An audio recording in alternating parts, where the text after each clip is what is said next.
ভক্তি কাকে বলে? পরম ঈশ্বর ভগবান শ্রীকৃষ্ণের প্রেমময়ী সেবাকে। শ্রীকৃষ্ণ কে? পরম ঈশ্বর ভগবান।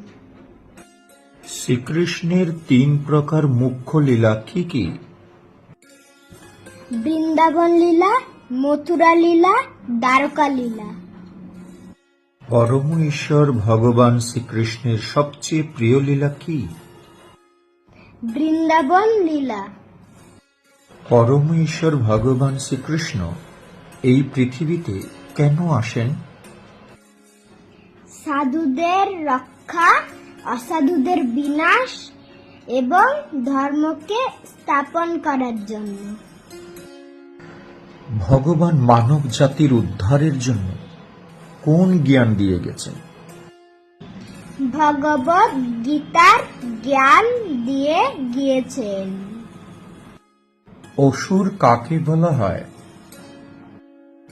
যারা কৃষ্ণ নিন্দা করে তাদেরকেই অসুর বলা হয়।